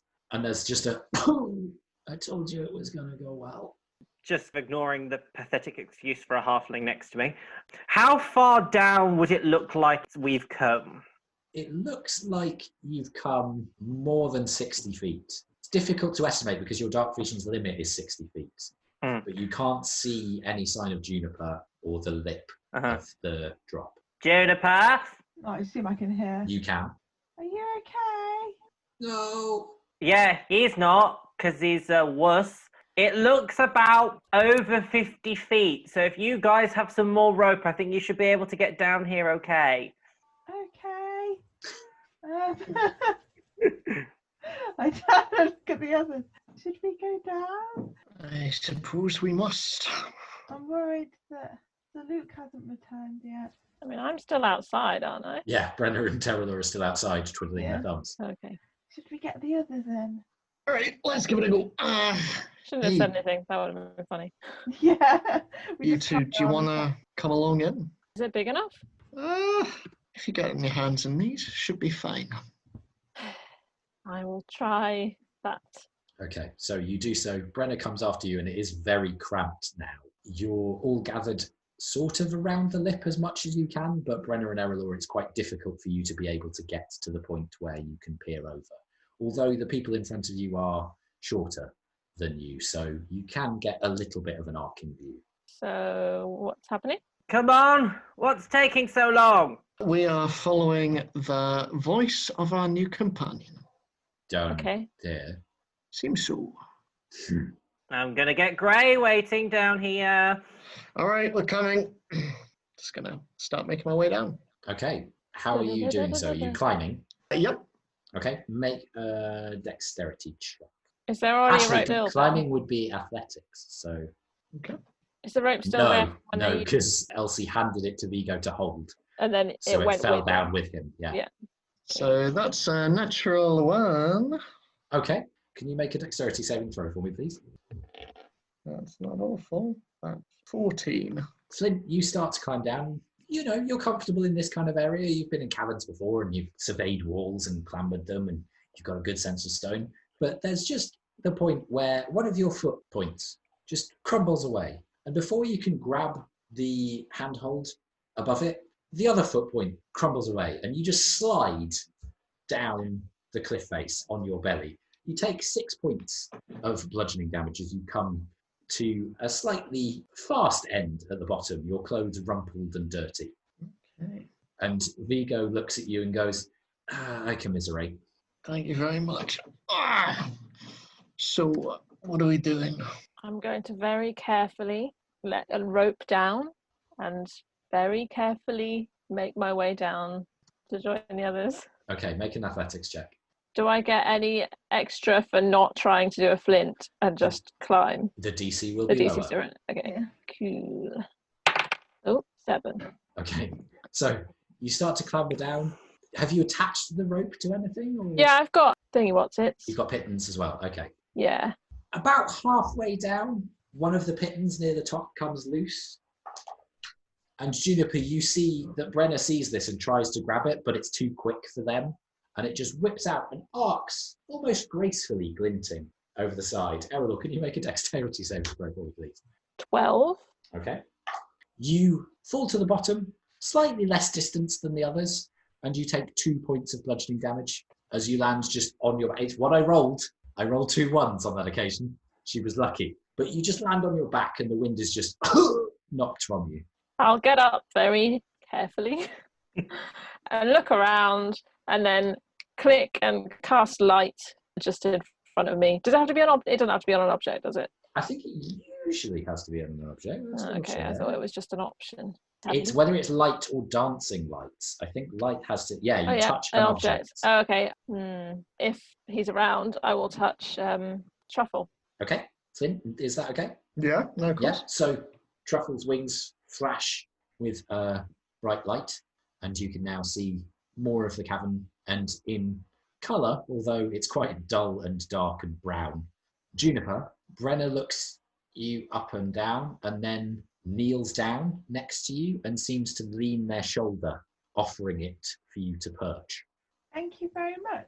I clamber on. Okay, and then they set their own rope and start to clamber down with you on their shoulder and manage to expertly abseil down. Nice. It's quite fun. It's almost like a swing as you are brought forwards and backwards, and then comes to the bottom and kneels down again to allow you to get off. Thank you. I pat them. Nods. Show off. And then looks at the rest of you in your dilapidated states and goes, and then starts to walk forwards after Truffle. The rest of you follow? Yeah, we've not encountered Sir Luke, so let's carry on. But I'm obviously mentally asking the pigeons to follow. I thought just you would left them do, up yes. there, But yeah. thank you for stating so. That's right. They're chilling. They're just living their best pigeon lives. Yes. I was going to make a terrible joke and I'm not going to. So you continue on down this tunnel for a while. The light dances across the walls, and the shimmer that you saw before, you can't really see because of Truffle's light. You continue on and on and on, and the tunnel doesn't really change other than its angle, and you all discern that it is starting to lead you back into the other side of the city. And then, Erallur, you start to feel the hairs on your arms and the back of your neck stand up, and there's just a flicker of gold across your veins in your hands. Do you do anything? Is it a familiar sensation? There's something about it that's familiar. It feels like when you've used your temporal abilities. I'll probably just stop walking hesitantly and just try and see what's going on. Okay. The rest of you continue on and then realise that Erallur has paused. You're in. Just an odd feeling. Odd, like. I'll hold up my hands and see if I can see anything happening. Yeah, so as you move your hands, Flint, you just see ever so slight ebb of gold drift through the veins on her palms before it fades away again, and Erallur, the feeling drifts away. Can I tell what kind of thing it is? Roll an Arcana check. Did it feel anything like when we were in Aldrafan and there was the sort of tiny, whiny barriers and stuff? There's a similar feeling to it, yeah. This sense seems to kick in when there's particularly strong magic around, but also because of your wild magic nature, it's to do with instability as well as just straight magic. Can I try and get a sense for where that might be coming from? I'd say roll a perception check for that rather than Arcana. Flint, what did you get? 22. Okay. You know that Erallur's abilities can be a little bit uncanny. You know that they can be a little bit unreliable. And you know that sometimes they've been triggered by strange magical effects. You think it's probably that. And as she seems to be holding her hands up, despite the fact the glow is gone, to try and discern where that sense might be coming from. Like a metal detector. Almost, yeah. 18. Seems to be coming from further up the tunnel, and it's close. Okay. I'll say to everyone then, let's use extreme caution. I feel like there's something unstable and magic-y up ahead. That's good advice. Personally, I was on mild caution, but I will change it to extreme. Thank you. So you continue on, and eventually you come to a chamber, not unlike the one that you came to when you first came to the city. But the room is smaller and dilapidated, and there is a ring with the hole in the middle, black as pitch, and sparking fitfully are similar symbols to the ones on the Taurus that you encountered before. I look over to Vigo and go, well, this is your forte. Off you go, puzzle master. Don't think this is a puzzle. I think this is just a semi-active portal. Well, you still know more than I do, so off you go. Can I see if I know what any of the symbols are? Roll an investigation check. It's a no. That's a 4, kind of a no. No, they just seem to be similar to the ones that you saw before. So, Elsie, you volunteering me to step onto this thing? You know more about this place than any of us here, so you know how things work and don't work and whatnot. So, yeah, I guess so. And then Vigo looks up as if hearing a noise and then nods and seems to focus differently and goes quiet for a few seconds. That's a listening to a magical message kind of face. Quite possible. And then you see that he's concentrating but doesn't seem to be speaking out loud. And Erallur, you're aware that this is probably him replying because he can reply mentally. And then frowns and seems to make a decision, continues, and then stops and waits again. And then turns to all of you and go, please excuse me, as he focuses again on another message coming through. And seems to go a little bit paler and rings his finger through his beard for a moment. And then turns to all of you and goes, well, as you may have guessed, that was Manchun. I asked him some questions, which was not a wise course of action. Apparently, he was able to track the sword because the tower that was in shielded against his tracking, but once it was out of the tower, he could track it. And he managed to track it to the door that we went through, but if it's on another plane, he can't track it. And he'd really like us to hurry up. So I guess we're going through? Sorry, just remind me, is it a hole in the floor? No, it's a ring, and then there was a hole in the middle of it. Sideways, like a door? No, so the ring is on the floor. Yeah. There's a hole in the middle of the ring. It's like a raised dais. Yeah. Okay. Well, we could all go and stand over there and hold hands and do it together. It's very Okay. kumbaya. What's kumbaya? famous yeah. gnomish saying. It's all very wishy-washy, druids in the forest. Ha! Well, no time like the present. Okay, so you all go and stand around the outside of the ring. Join hands? May as well. Reluctantly. Okay. Brenner is almost as reluctant as you, Elsie, but stands next to Vigo, and Vigo just nods insistently at them, and they roll their eyes and then eventually take his hand in theirs. Who's holding hands with who? Of course you'd ask that. I think because of positions and things on Brenner's other side, Juniper. Such a height difference. Yeah, Yeah. but that's why it's funny. Yeah. And then probably Flint would be next to Juniper on that side. Erallur, you'd probably be holding hands with Flint and Elsie, and then Elsie and Vigo on the other side. That makes about sense. Yeah? Okay, so do you take the step? Yep. Sure. There's a moment where you all step, and Erallur, you feel the distinct buzz of static as you step onto this portal, and there is a as you all phase through. Okay, so Luke, on being transported, there is a strange flash and static that comes across your feathers. It's not a pleasant feeling at all, and it just gets to the point where you feel like it's going to bore into your skin when you suddenly and are spat out into another chamber. This one is quite a lot smaller than the one you were in before, quite cramped, and there seem to be a number of doorways that lead in various different directions, to the degree that all of the wall is basically doorway. It's all openings apart from the arches between each door. And you just look around and you can smell the slight scent of singed feathers, but you're whole.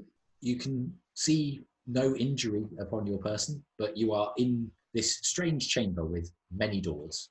What do you do? Stand up and brush myself down and flatten my head feathers back down repeatedly because they keep sticking back up Yeah. again. It's just a... Yeah. I look back in the direction that I emerged from. What do I Okay. see? You see a doorway. And can I distinctly tell which doorway I came out? No, none of them are lit up. They're all dark. And there are no sigils anywhere upon them. Okay.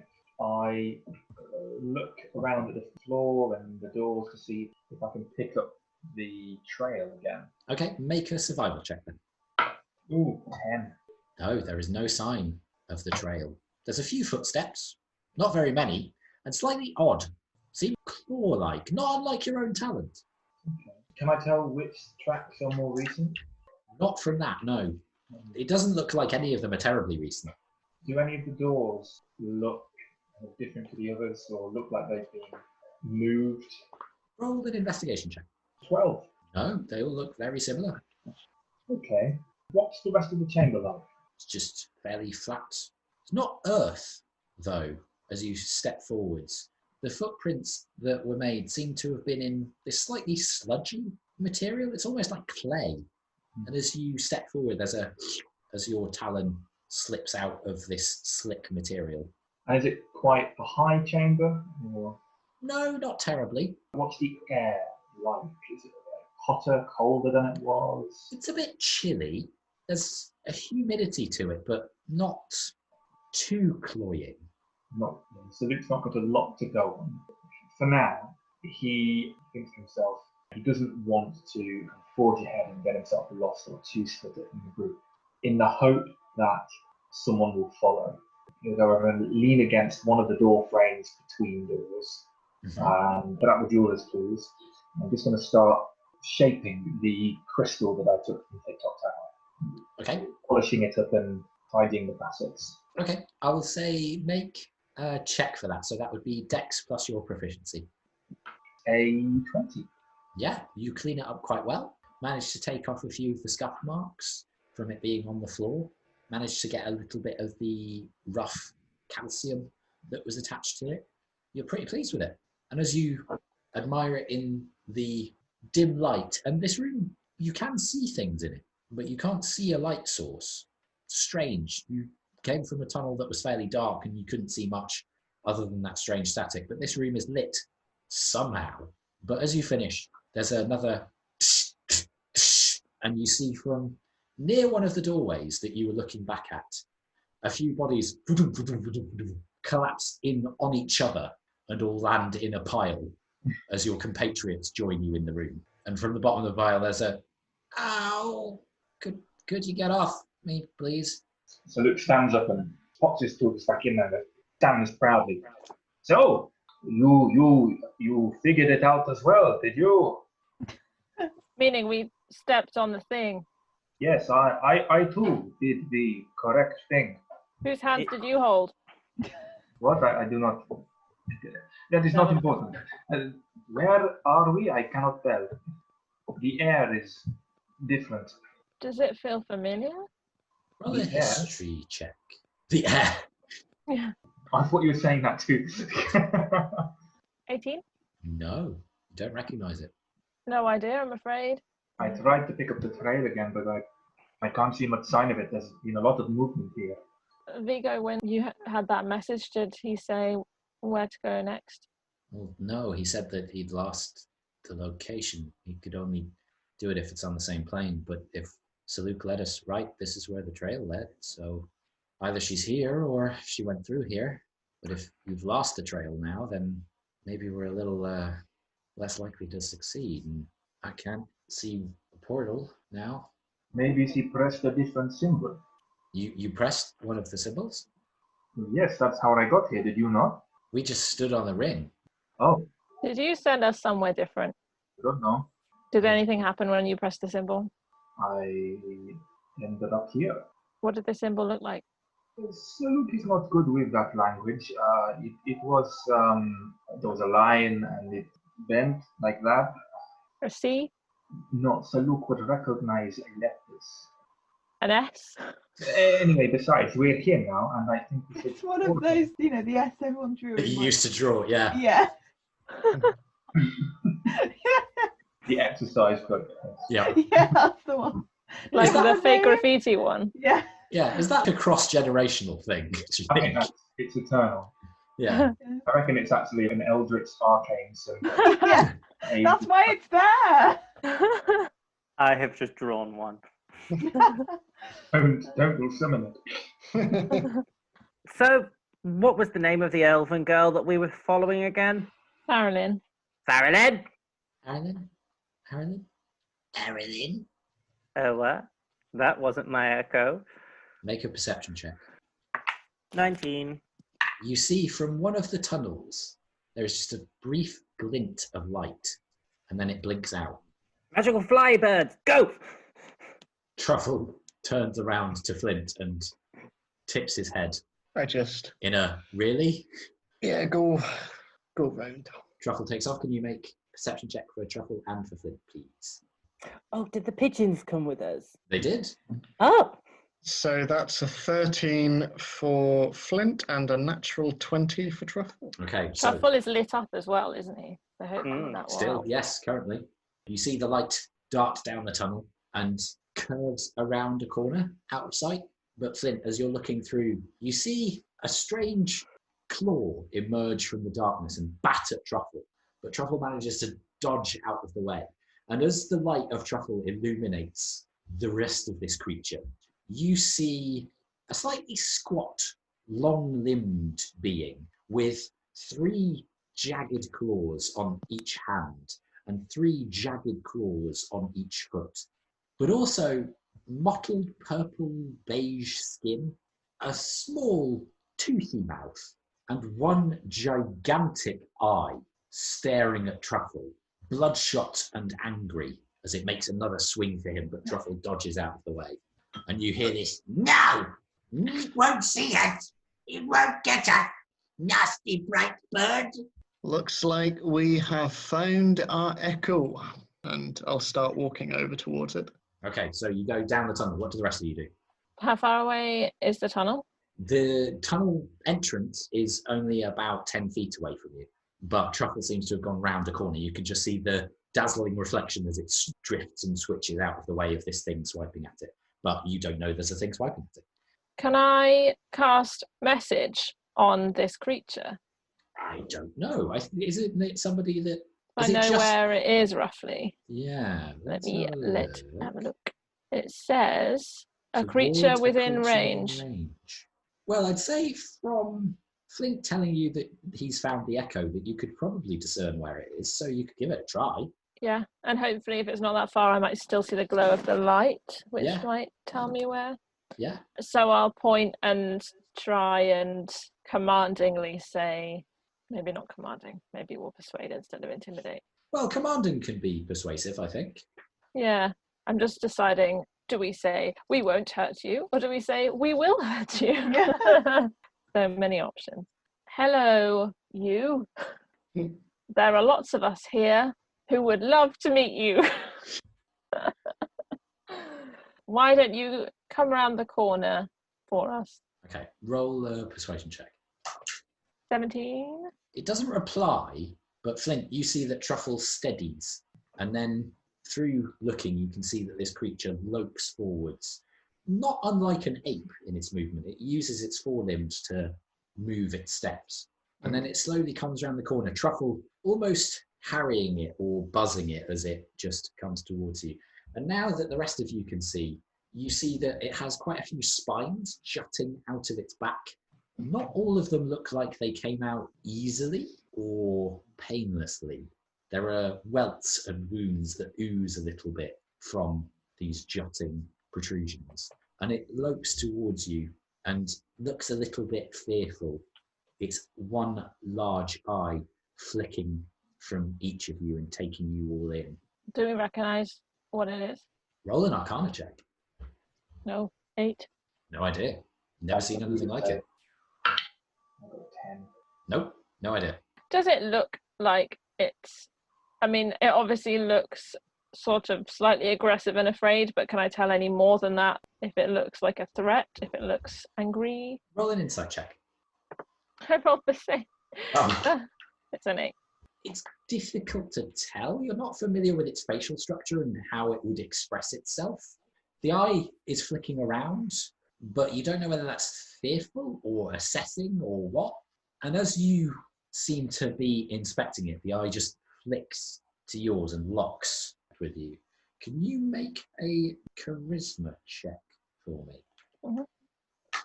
13. So it looks at you, blinks a couple of times, and as it blinks, you notice that the eyelid flicks vertically rather than horizontally, and then seems to back off in frustration and then keep flicking around. You feel a brief tickle just in your forehead as if it was trying to look into your mind briefly. Hello, I spoke to you in your mind. It was me. It speaks with mouth as well as with head. You seem to maybe do the same kind of thing. Yes, you are magic. Yes, Are you magic? yes. Then yes. Once was, now not. You seem kind of magic. Not always as seems magic. Mm-hmm. So what's your name? Name? You don't have a name? Maybe? Maybe. That's a nice name. What you do here? We're looking for someone. Has anyone been through Who? here? Me? No, we're not looking for you as far as I know. Oh, Have you seen anyone else? yes. What did they look like, please? Me? The person that you saw? The people? Yeah. Yes. What did they look like? Lots. Me? I'm going to look at the others for assistance. Flint The- just shrugs. He's very confused by all of this city. Elsie just stretches out, walks Oh, over no. to the thing. I didn't mean you. The eye just blinks at you, Elsie. It's a nicotinating membrane, so it's the vertical. And I would like you all to imagine that everything that I'm from this point onwards is in Maud's voice. Okay. Because I feel that Maud's voice is much more adhering to the thing. Hello there. Oh, it's like Oh. Belios is back. Fuck off.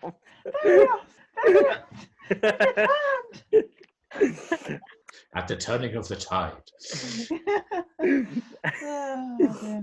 Hello there. I think you were getting a bit confused with my friend. We're looking for some people, not us and not you. Have you seen anyone else? Yes.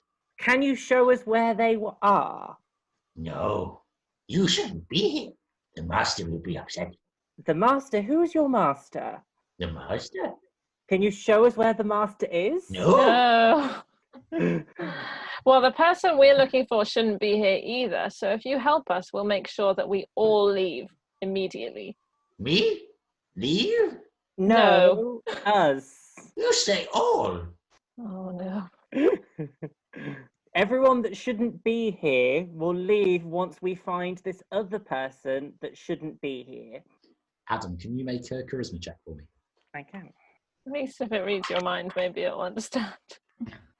9. Okay, so you feel a brief tickle almost within your forehead. It's a very weird feeling, as if somebody's just running their fingers across the bone of your skull. And this thing blinks a couple of times, and you see a yellowish shimmer glisten over its eye, and goes, "Sister, you seek to help sister. Yes. Ah. Was she far beyond help? Yes. No.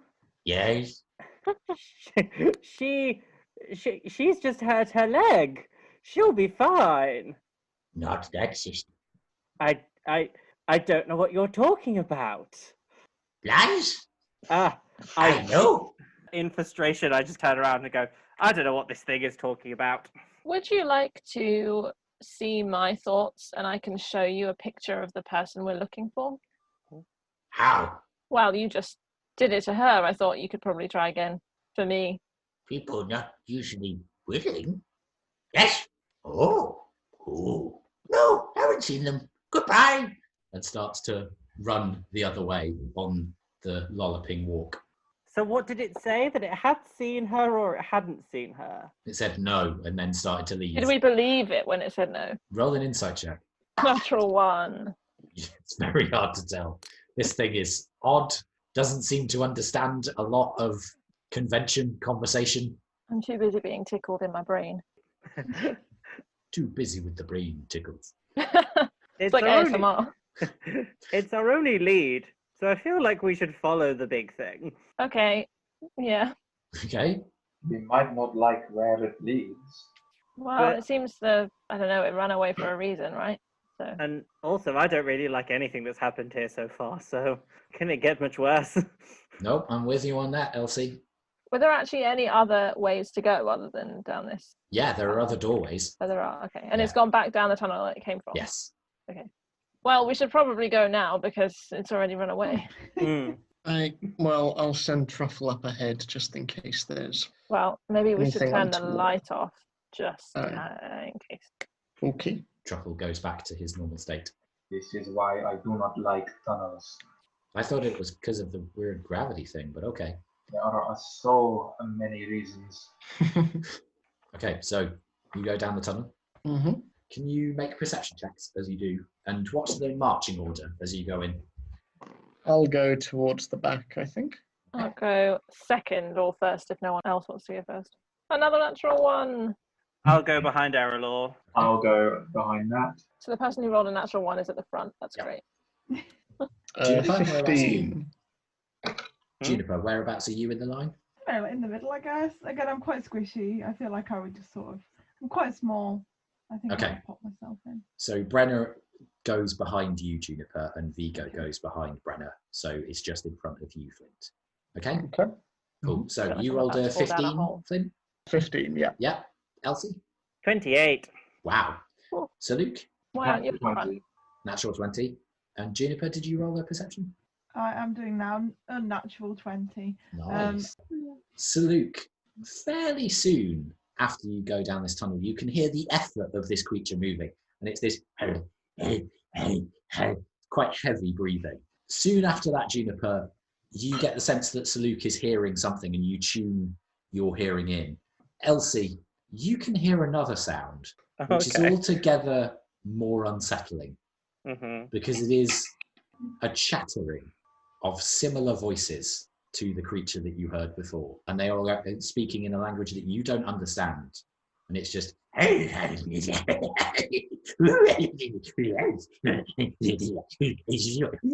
and it just continues on. And as you go down the tunnel, Saluk, you also tune into this noise. Juniper, you lock into it. And then Flint, a few minutes later, down this tunnel, which again is somehow lit, but you can't see how. The walls just seem to offer you full colour sight without there really being a source of light. And finally, you come to an end to the tunnel where a similar doorway to the one that you came through to enter the tunnel sits, and a grand chamber lies beyond it. The ceiling is so high that you can't see it, and you just see these points of light as lots of eyes blink in and out of sight across the majority of this chamber. Similar to the creature in front of us. Similar to, and that creature has now seemingly gone further into the room, and you've lost sight of which particular one it was as it joins a few fellows. So Juniper, like lots of single eyes, presumably. yes. Mm. Juniper, you get a flashback to our Drathan of a vision you had in a maze of many eyes looking at you. I like put my ears down. Aren't there a maze? I think that was the Ardrathan episode where you weren't present, Simon. Oh, that- when you went into the thorn place. Yeah, The exactly. glittering thicket. Yes. Mm. Well, I feel like we're being watched. As you say that and your voice echoes in, all of the eyes turn towards you and the noise of the voices hushes I until thought we would not like it. one voice of the creature that you spoke to before goes, "Guest uninvited? They ask of the master." And then there's just this soft, hushed twittering between them. And then they all start to disappear as the eyes just blink. Oh, it's like the opening of the Cats musical, Yeah, that's what I was going for. but the opposite. Yeah. And Here with we go! one eye instead of two. Stop it, Ed! Oh, it's so bad. Everything is turn like the this Zoom opening of the around. Cats musical. Big bad end boss McCafferty. Meow! McCafferty of the infinite realms. Yeah, it's not Sigil at the centre, it's just Idris Elba as a cat. Sigil shanks the doorway. Okay, we can stop now. Okay. So the eyes blink and disappear, and you're left faced with this gargantuan chamber. What do you do? There's no eyes left. Apparently not. How light is it? This one's darker because it's hard to light it from the walls because they're so far apart. But you don't think that these creatures disappeared. They just seem to fade out of view into the shadows. And you can see that there are walkways that line and go across the room. But rather than looking like rope bridges, it looks like they're actually platforms made of metal and clay that bridge to various parts of the room. So the room just looks like it was filled of lots of the same creatures now disappeared. Yes, but whether it's the same creature or different members of the same species, you're not sure. Okay. I lean back and go, so what do we do now? This is a very unlikely answerable question, but is there any sign that Farrellin passed through here? Make a survival check.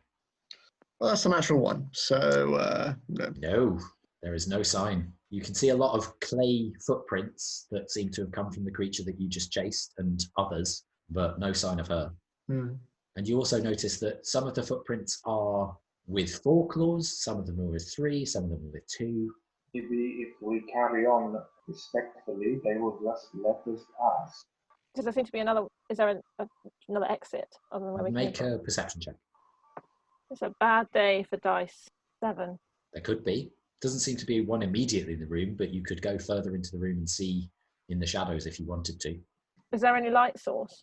No, again, the walls seem to be the light source, but they don't quite reach all of the room from where you're standing.